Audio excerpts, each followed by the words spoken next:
Welcome to Innovating with Scott Amyx, and this is your host, Scott Amyx, and I'm joined by Juan Pablo Segura, co-founder and president of Babyscripts. Welcome. Pleasure to be here with you today. Thanks for having me. You mentioned in one of your articles that the maternal mortality rate in the U.S. is one of the highest of any developed country. Why is that? Oh, wow. That's a loaded question. I think it stems to multiple factors. It's not just one issue. You can look at clinical practice as an issue. Number one, there's a huge shortage of OBGYNs in the United States. About 50% of counties in the U.S. don't have a practicing OBGYN. So when you look at issues, around, for example, blood pressure events, hemorrhage, in the hospital, if there's no doctor to help, how can you get the care necessary to save your life? I think some of the issues that we face are structural in nature. I think there's also a lot of variability in care. The practices or the solutions that other countries, for example, in Europe have adopted, where it's more risk-based obstetrics, haven't really been implemented here in the U.S. So it's too standardized to manage essentially one-size-fits-all medicine for all pregnancies instead of looking at the higher risk pregnancies. And then, we have challenges, and we have to start talking about some harsh realities here in terms of racial disparities. You are 4 times more likely to die in this country if you're Black during childbirth. This is a huge issue that a lot of people gloss over. I think now more than ever people are talking about it. But a lot needs to change. And that's why, we started Babyscripts about 5 years ago, is we think that technology can play a major factor in starting to solve some of these problems. Right. I agree with you. Now, Babyscripts fundamentally is an IoT company with a use case for, exactly the topic that we're talking about.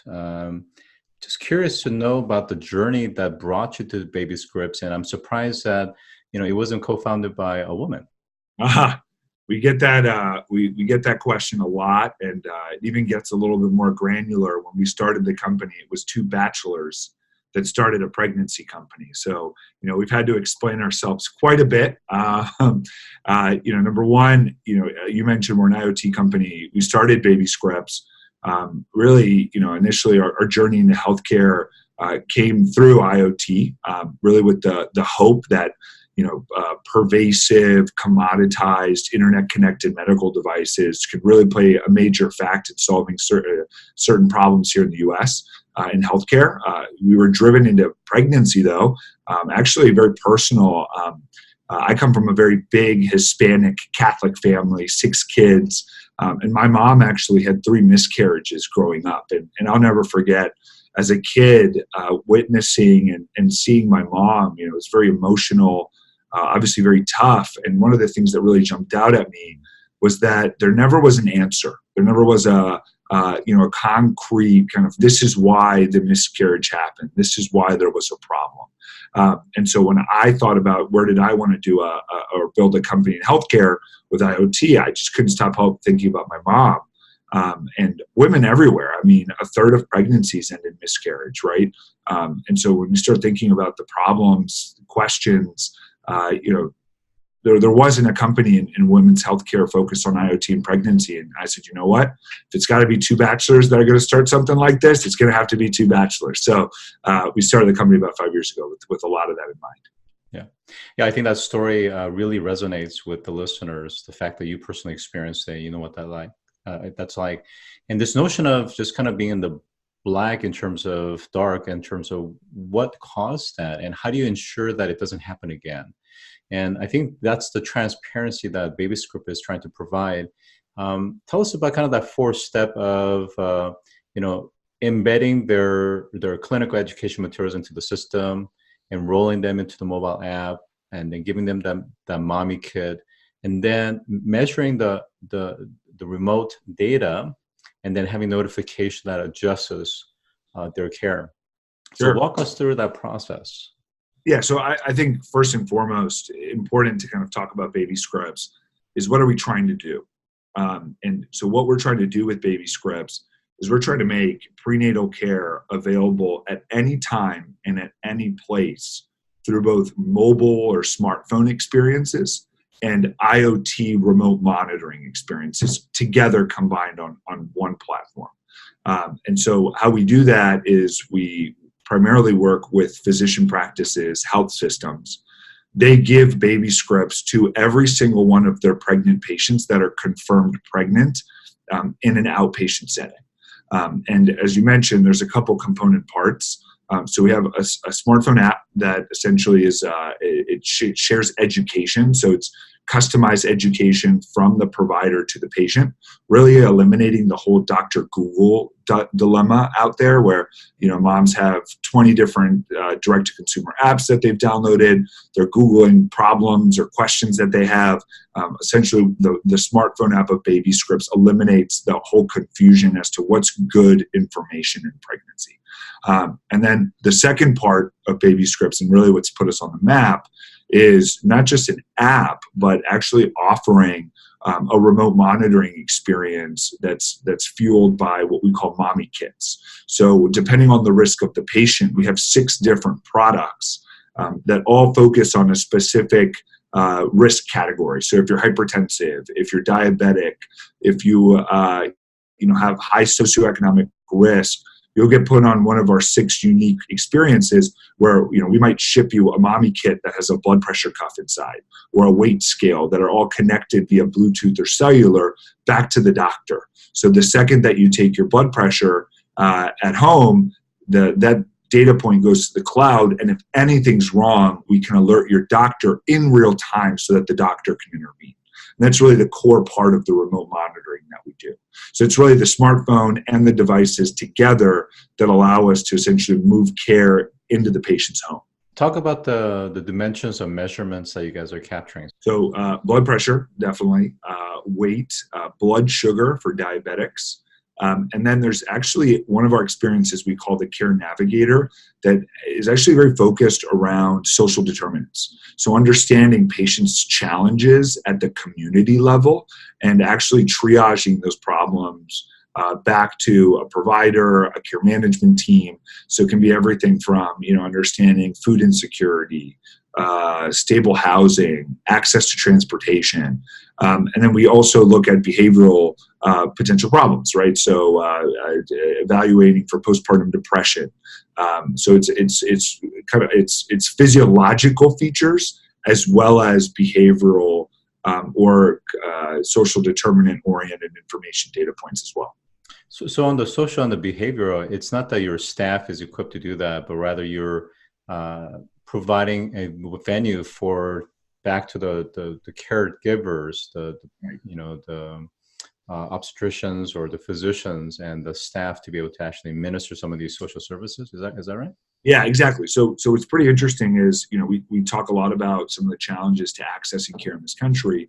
What's really great is most providers, when you look at how they're set up, their clinics, their organized staff, they have a lot of resources, right? They will have, behavioral health. They'll have a social worker team. They'll have nurse managers that are doing outreach on the community level.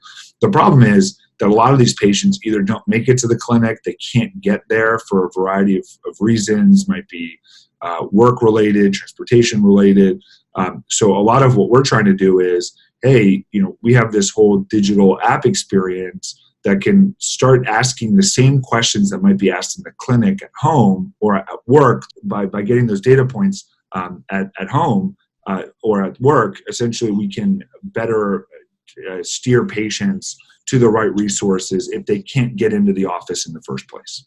Yeah, it's interesting because you're solving a compliance and an education issue that these care providers are trying to do, and you're actually increasing their ROI that, frankly, is underutilized. Let's talk a little bit about the challenges when it comes to, introducing digital tools such as the Babyscripts into the environment. We're talking about privacy. We're talking about potential regulation. Tell us about some of the challenges early on and the challenges ahead. Yeah, so obviously there'll always be regulatory kind of barriers, complexities. Mentioned HIPAA, you mentioned privacy. So those are things that we have to address early and often, and you cannot ignore. Not only could you go out of business, but you could hurt a lot of people. So I think those are kind of table stakes. I think really where the challenges come from are more on the adoption side. So we have to do a lot of market education. This whole idea of virtual digital care is a new care model. And so think of trying to introduce any new care model, it doesn't have to be technology based, to a group of physicians that either might have come right out of school or might have come out of school 40 years ago and are pretty set in their ways in how they're delivering medicine and healthcare. And so a lot of what we have to focus on when we sell, when we go to the market, is really changing behavior at the clinical level. And I think that's where the rubber meets the road. There are so many cool technologies out there, probably more sophisticated or AI, blockchain driven. I mean, you can use all the buzzwords in the world out there that exist already. The problem is, how do you get them in the hands of a doctor so that they can then give it to the patient? How do you change that care practice?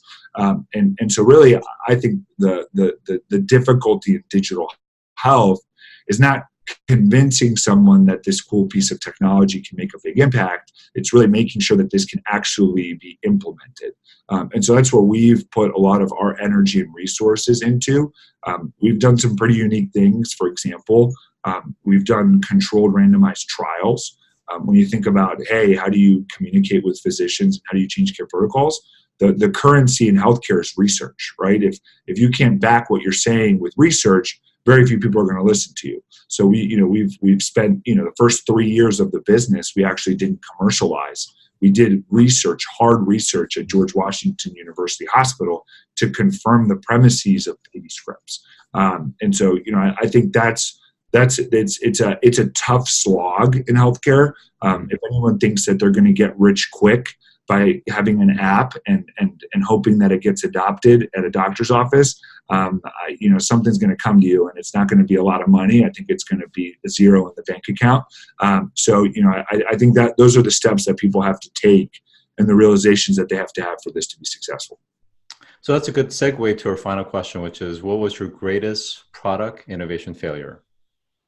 Oh, geez. So I think it relates to having all the bells and whistles, or thinking that patients need all the bells and whistles for something to be effective. And my example is, we used to have telemedicine, so a video consult as a core part of the Babyscripts experience very early on. And one of the things we thought, hey, everyone loves having a consultation with their doctor. Why wouldn't they want to have like a video visit? And we realized that essentially a video visit is important, but in many ways it creates the same kinds of logistical challenges that a real visit creates. So you have to find time, you have to prepare, you obviously you have to fit within a slot that might not work with your schedule. And so very early on, we had this offering and it didn't work, and so we had to get rid of it. And we realized that probably the most effective feature or medium that we've had as a company has been texting. And I think that's where you really have to understand what we call something we call life flow. Just like there's workflow at the physician level, there's something called life flow, which is the patient and the user. How do they want to interact with technology, and what's the least path of resistance? So I'd say that's probably the biggest feature or factor that I would highlight. Yeah, thank you so much for sharing that example. I think that was spot on. So today I've been joined by Juan Pablo Segura, co-founder and president of Babyscripts. Thanks for joining today. Thank you very much for having me. Have a great day.